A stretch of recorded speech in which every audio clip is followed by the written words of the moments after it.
So Capucine, thank you very much for taking the time for this little conversation. We have a very nice, large audience for you. It's wonderful. Thank you. Thank you. We are opening today your exhibition called Matter of Fact.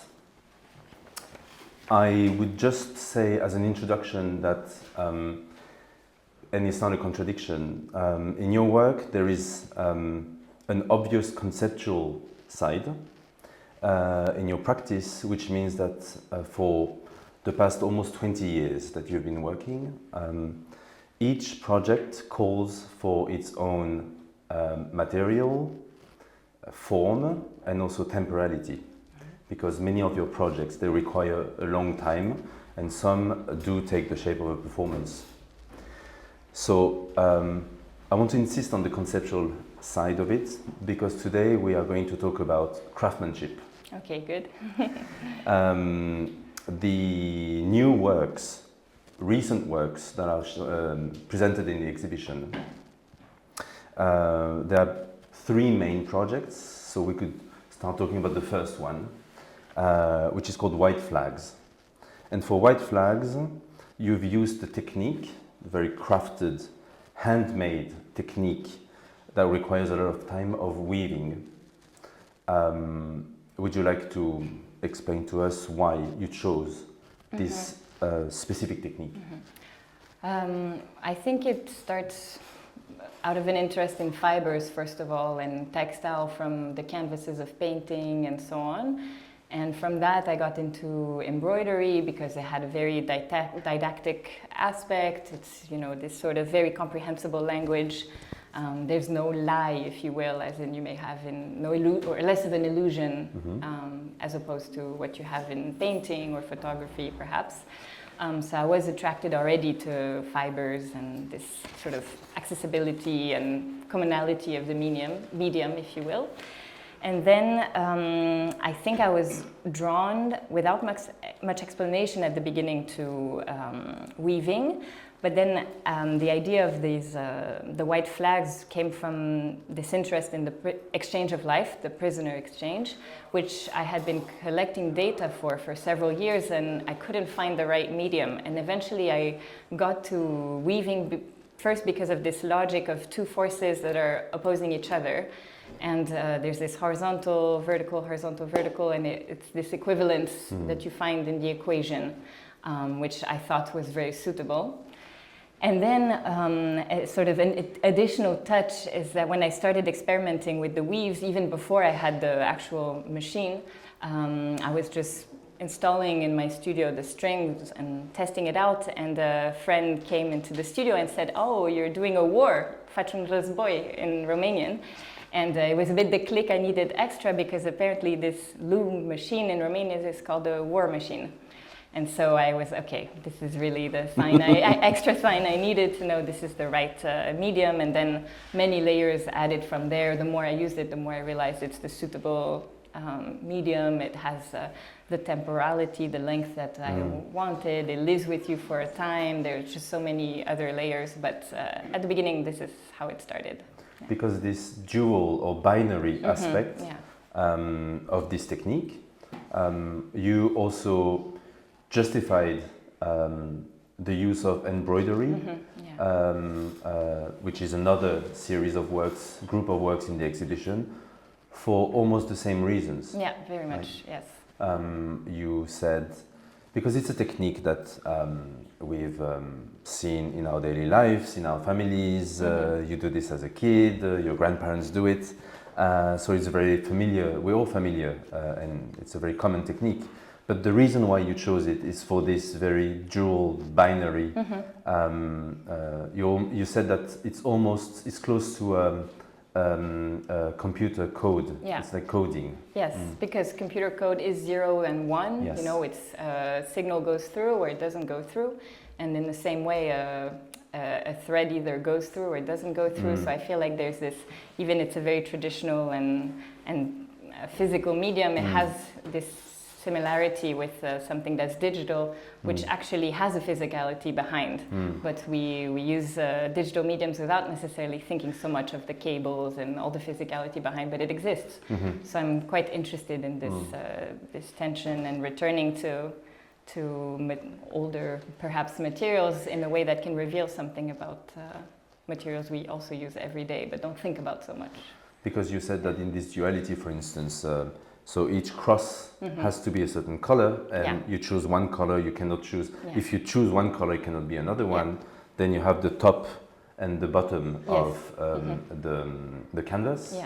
So it's completely dual. It's a very, very simple technique. Yeah, and everyone can understand it. Even you've maybe not used it, you understand. You even thread a button, like this is something anybody can do, really. So it has this transparency of the medium that I really like.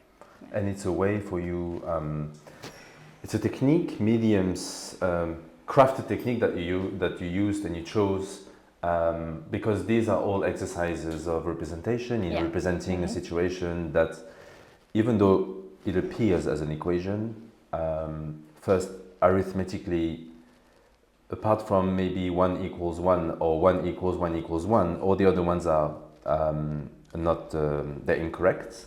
Mathematically, Mathematically. And so the fact that you chose to use different kinds of technique and very crafted techniques to, how could you say, flatten the exercise of representation? Yeah, absolutely, yeah. This is the beautiful, maybe reconciliation of a very complex situation and a very simple, extremely simple way to represent it. But at the same time, it required a huge amount of time.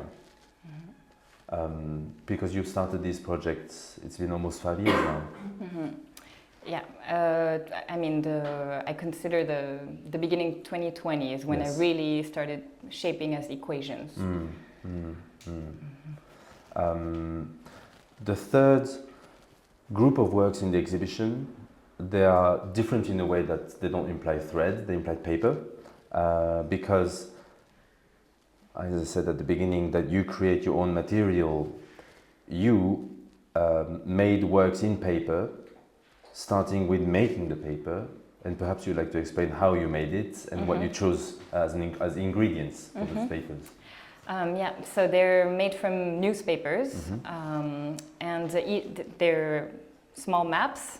They're the format of a map, the shape of a map, and I make them from a sheet of paper that is the classic map size, and then they're folded down, and they're made from recycled newspapers of opposing political views. So, for example, there's the US one, which is New York Times and Fox News, and they're blended together with a kitchen blender, like literally mushed.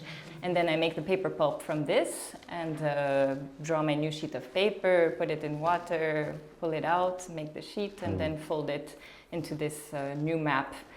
There's an Italian version, Il Manifesto and Il Libero. The French one is Le Canard Enchaîné and Le Figaro. And the Chinese, Cantonese one that we have there is the Shanghai Daily, very party line newspaper, and Apple Daily, which is discontinued, and it's actually the very last issue that they were allowed to make.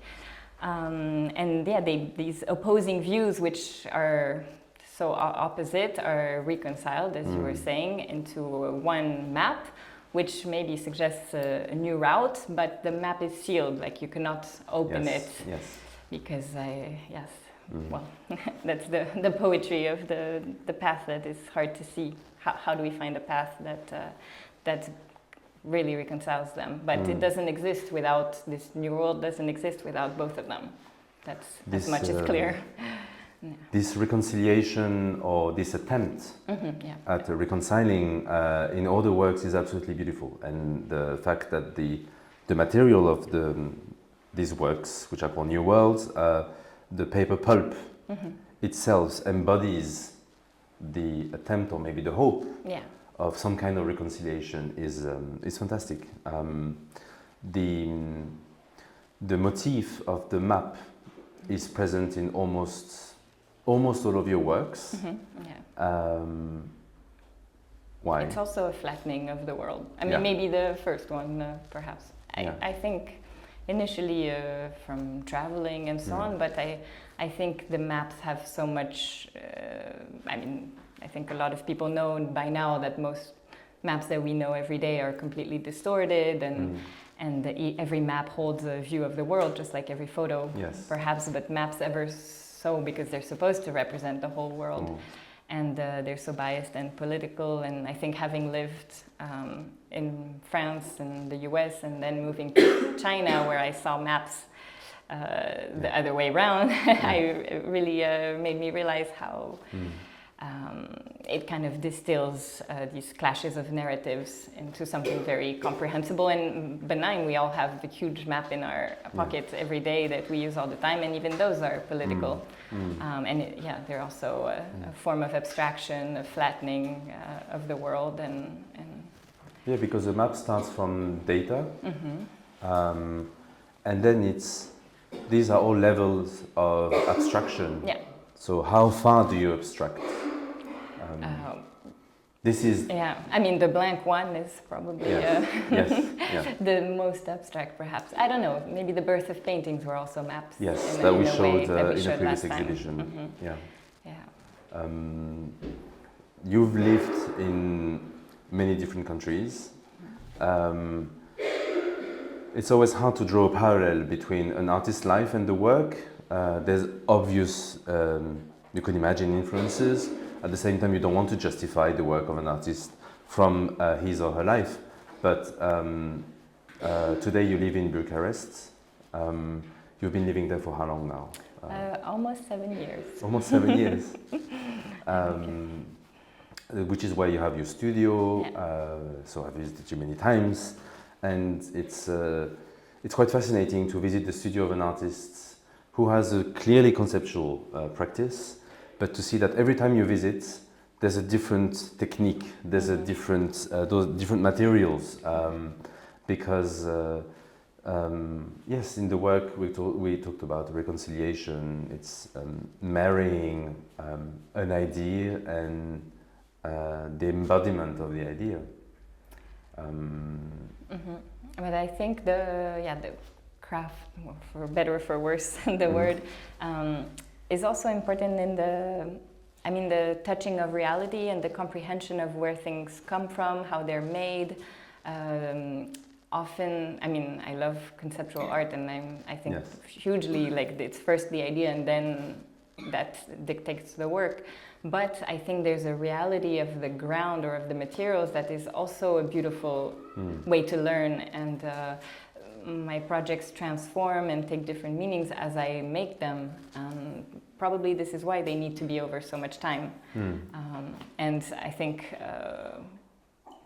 using the different materials is, of course, because different materials match different ideas, but it's also a learning process for me, and I make work because I learn from them. Because I'm interested in these subjects, and this is the way to process.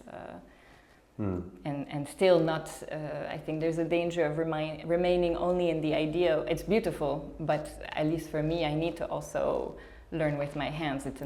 There are different forms of intelligence. There's also the material that you learn from. And there's, we could almost say that in your work, through many different projects, there is the embodiment or the visualization of data, numbers, entities.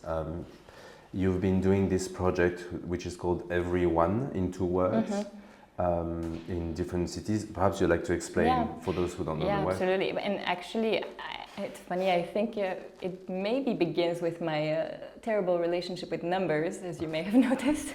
But for me, like 10,000, 20,000 doesn't say anything until I've plotted 20,000. Now I know what that number means because it's translated into time. So again, this idea of translation and abstraction. And having lived in Shanghai, I remember then moving to Savannah. So I forget how many people, but the population is like a neighborhood of Shanghai. And I would try to explain what Shanghai is, and the only way to explain Savannah is like in the US. Savannah in the US is Mhm. like 30 million people in one city, Mm. and it's like imagine almost half the population of France. In at the time it was 24 million, but anyways, and that's really the only way to explain a place like that. And that stuck with me over the years, and eventually I started making these groups of work where I'm literally painting one dot per person in a city. So I started with Bucharest, actually, which was just 3 million. I'm using paintbrushes and assembling them, so I do 150 marks at once. But still, it's a long labor, and you can see these physical rolls Yes. that develop. So Shanghai has, I think, 24 rolls of rice paper. It can be kilometers, I don't know, with Each one hundreds with of the million meters. dots. Yes, Yes. and I did it in New York as well. I haven't done Paris yet, but could. Savannah I did. And so also as a viewer, you come in and if the rolls are, even when they're folded, but especially when they're unfolded, you're suddenly 30 million means something because you physically see it. And they're all lives. And they're all lives, exactly. Human beings. So again, this unit of measurement as life is something that is also in the equations over here. I feel like just like time, it's a bit these universal values, these universal units that I feel like we can all relate to. Hopefully, at least.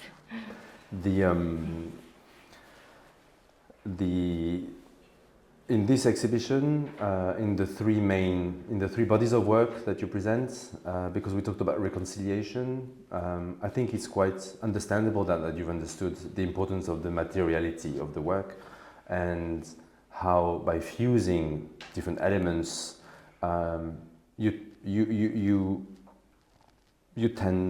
hope for some kind of reconciliation. Would you think that it would be the same for instance, marking 24 million dots on papers? I mean, it does make you feel like you're all the same. So Yes. to some extent, perhaps. I mean, sometimes it's reconciliation, sometimes it's more desperation. There's a thin line between them. But yeah, I do think that when you see the whole city in one room, it does something. It makes you feel small and big at the same time, or like individual but still unified. Like probably it's the same with a good painting or a good photo, but here it's a bit more literal, perhaps, and at the same time, not. When you say seeing an entire city or the population of a city in one room, it's like a map. It's a map. Yeah. It's purely a map. Yeah. Behind us, we see a work that we've presented in a group show at the gallery a few years ago, and we actually never talked about it publicly. No. So we thought it would be a good occasion to also mention it.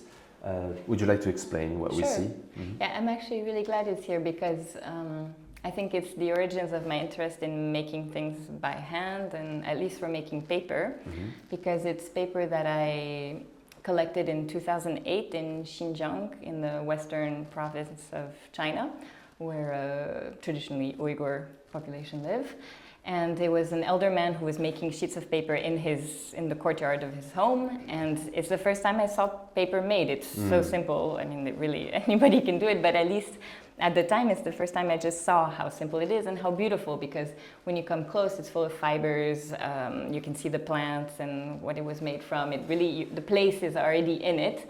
And I just thought they were beautiful as they were, but I would keep them to make something one day.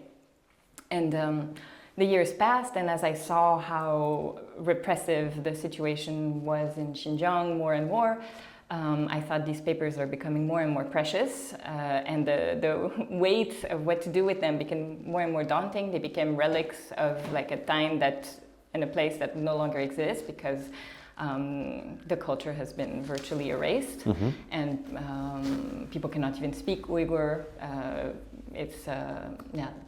So it's a completely erased culture. And in 2022, at the end of COVID, there was a fire in Urumqi, the capital, and it triggered these protests in China, which are extremely rare. Yes. And they were in Beijing and Shanghai, and the censorship was so heavy that even though there were protests, people couldn't.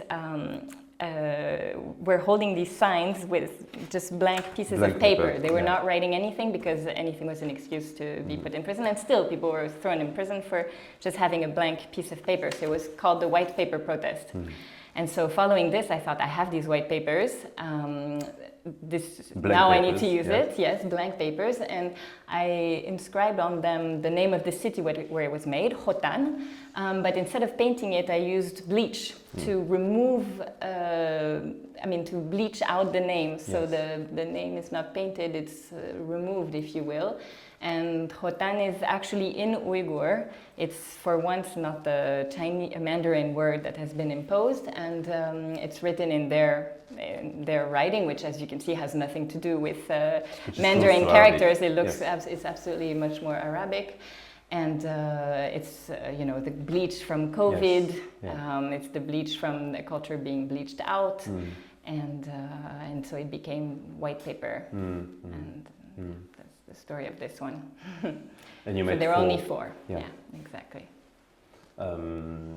Of course, it could have been in the exhibition, but the whole point of this new exhibition was also to present new works, recent works. This is not an old work, but it had already been presented at the gallery, so it's here in the showroom.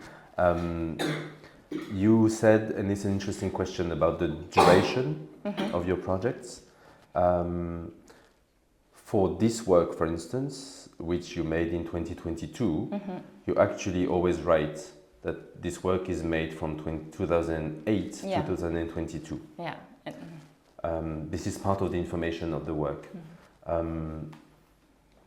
Maybe you want to talk about how you consider the duration of your projects. Most of the time I start 1 year and then I just keep going, unless there is a significance to, for example, here there were only 4 sheets, but the Birth of Paintings, I keep making them bigger and bigger. I keep going each city, but I will never repeat the same city twice, for example. Maybe we could explain what the Birth of Paintings are. Sure. They're small canvases made entirely from materials found in one given place. So, for example, the first one I made in New York with wood that I collected near the river in Harlem. I made the canvas from weeds and grass that I braided and wove into a canvas that is really this big. But my idea was to make a canvas completely from scratch, from found materials.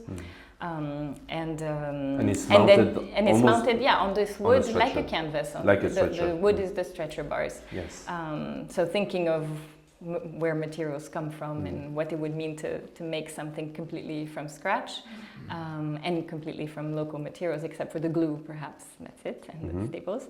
And then I went to made the next one in another city, just 1 inch bigger, and the next one 1 inch bigger, and the next one. And each of them, there's no image on top. It's just the raw canvas, and they smell like the grass. They each have a slightly different color, even though they are made the same way. You can see my technique improving over time, so they're more and more refined, more and more dense. And so, the idea, I can keep going until the representation is enormous. Inside the material. Yes. There's no image added to it. The piece is from the process of making it and where it came from in the materials.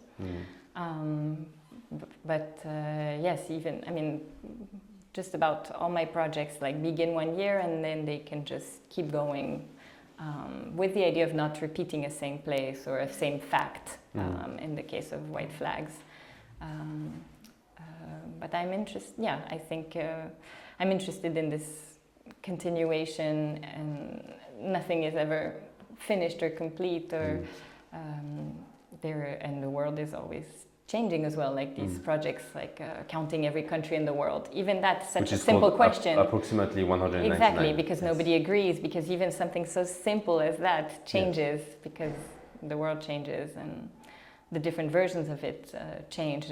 Also data, number of countries, is it UN nations, is it number of passports, is it the number of countries recognized by the US, is it the number of FIFA teams, yes. which is 211, the Olympics, which is 230 something. Yeah, there's so many different answers to a simple question. And every year you do an account, like a reckoning. A small sketchbook with 1 page per country. Yes, you even made one performance. Wearing one shirt, one day per country. So for 200 days. So it's this ongoing. I mean, whenever we look at the list of the projects you've done, they're mostly still ongoing. Yeah. Almost really all of them. If we come back to the equations that we see in the exhibition, I don't know how important this question is, but when did you start collecting this info, and what made you choose these very specific examples? I think the first time I heard of a prisoner exchange that was not 1 = 1, I think I started collecting because I was already interested in counting lives.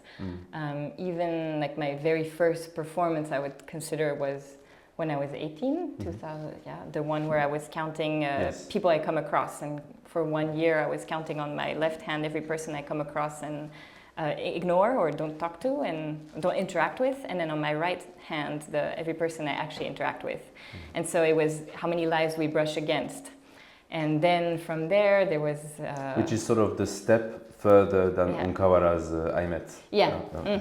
Absolutely. And then 10 years later I did every person I talk to and every person I touch. And it was 1 year before COVID, by coincidence. Then it became a whole other level. And so then the next one will be 10 years from that, so 28.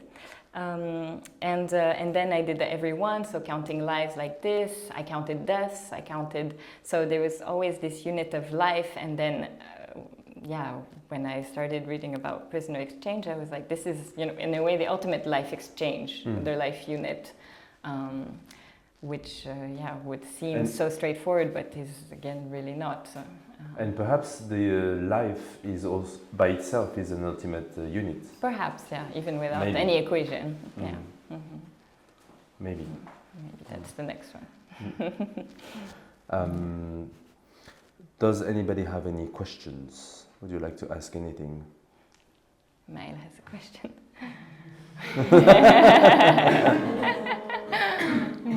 Your son has a question. When's my dinner?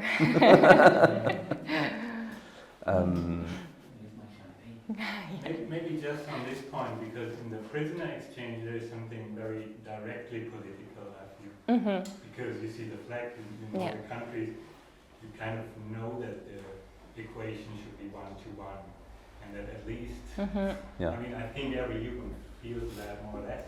At least that like 6 to 4,500 is not right. What it should be. Whereas in the other work, where the newspapers mix, it's more like it's less political for me, or maybe even anti-political in the sense perhaps. that everything gets mashed up anyway. So I wonder how you feel, or also maybe position your work or other works in this field of the political opinion. Well, I think that that's why there are multiple works, first of all, because different ones achieve different things, and I think you can look at things in different ways. But I also hope that, I think I'm very interested in the political discussion, but I hope that by using these mediums that are not the obvious ones of every day, they're the news, but they're the news under different formats, we can talk about them in a way that is otherwise so loaded, so heavy, so censored. There's so much censorship. You're forced to have a position now. If you don't have a position, it's not right. If you have a position, it's not right. So I'm hoping to at least provide some nuance, or at least use a little bit more nuance, because there is. And in a way that you don't have, or that are really challenging on an everyday basis. Does that answer a bit the question? But it's also why some of I mean, we talked a lot. Actually, at the beginning, I was focusing more on the white flags that don't have the countries shown, and it's only when you came and you saw the other ones, and I was like, yeah, maybe they both have a purpose, and maybe it's nice in this exhibition to be able to give both options also to the viewer, to realize how do you feel when you know the country and how do you feel when you don't know. And also I mean, yes, it's obvious in a way that 1 = 1, but at the same time, I also feel the other way that when it's your mother or your child, like 1 is not equal 1. You will say all the lives in the world are not enough to replace that life. So maybe it's not always 1 should be equal 1 as much as 1 should not be more than another, or one life, is never the same as another, but another life should not be more than another. Like, it's this contradiction that we all navigate all day, all the time.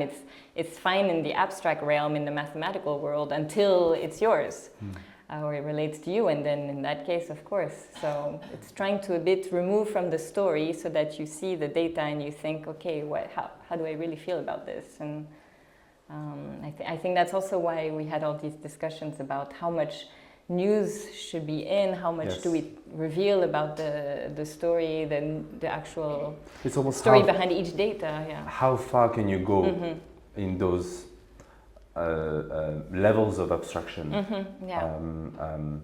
Is there a point where you've gone too far or not? And this is really the choice of the artist.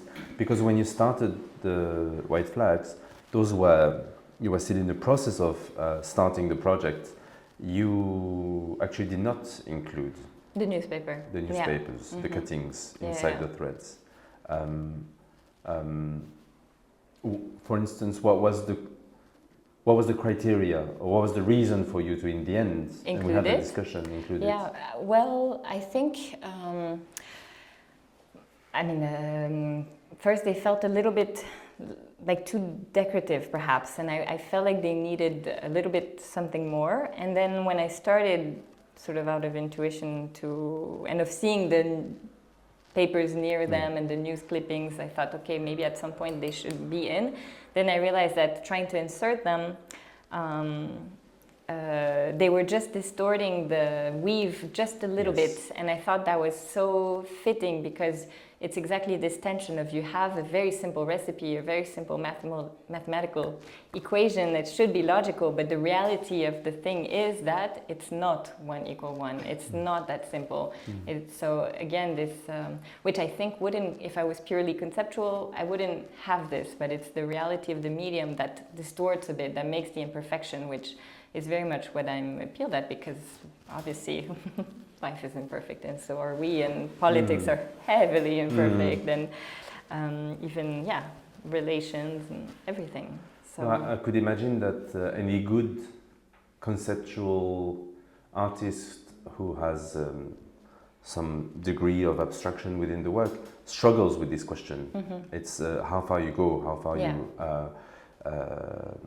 We already mentioned Onkawara in the discussion now, and yes, there are obvious links. For instance, we could draw links between many of Onkawara's projects and many of your projects, but for instance, the today, that we call date paintings, apparently Onkawara allowed it and the foundation allows it, but they're often shown without the box that includes the newspaper's clipping.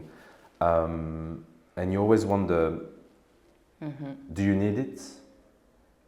Apparently it's allowed to show it without it. What do you lose?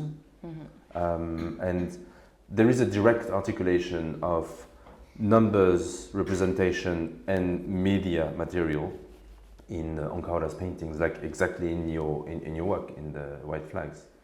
But you chose to include it, and this is what you represent. I think it's better with it. And actually, at the beginning, before I turned to yarn and to real wool and so on, I was trying to do things with paper only. But then and so in a way I went back to that by including it, but like the detours. And that's I think the beauty of doing things over time. They have time to evolve in their own pace. And, It's true that the first time you started, you showed me there was still at the stage of attempts, tryings of these works. I remember I told you this is absolutely fantastic, but it will take you time, and we're here 5 years later. Thanks for being patient. In the meantime, we had COVID, etc. But yes, it's 5 years. I mean, it's last year that we spoke, and in Bucharest you showed me the works and said, I think this is ready, we can show them. It's the duration of each project has its own duration, and goes back to what I started saying at the beginning of this discussion. Does anybody else have a question? I have something to say and a question at the end. Okay. It's interesting by listening to you both, how time is important in this work. Time is a huge thing. And there is a collision between ancestral time and the immediate time represented by the newspaper. That curve is very intriguing to me.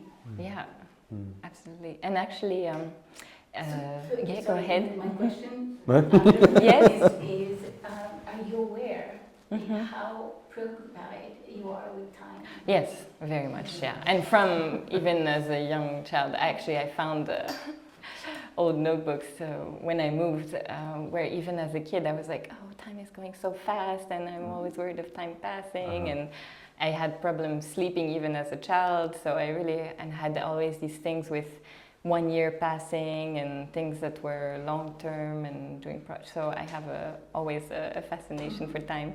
But about also the ancestral knowledge, I'm just reminded of another reason I ended up loving the loom, because maybe a bit like embroidery, but even more the loom. There's, at least in Romania, just about every single Romanian who walks in my studio is like, oh, my grandmother was doing this in the living room when I was a kid. And then we burned the loom. But there's really this culture, like the grandmother in the living room and passing the stories, and like a heritage, you know, going through and being the middle of, like, it's a solitary activity, but actually it's very communal. And to me it also has this thing of transmission and heritage, perhaps, and ancestral knowledge. It's also global. It's also, I mean, these are all techniques used. Yes, all over. absolutely, yeah. I was a few months ago in California at Andrea Zittel's foundation, and you see how weaving and the machines, loom, they create a community around this technique. It's incredible.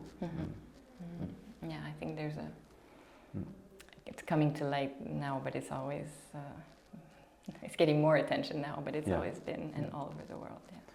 But again, I love the fact that you use and bring these techniques, very handmade, crafted processes, in a very highly conceptual way too.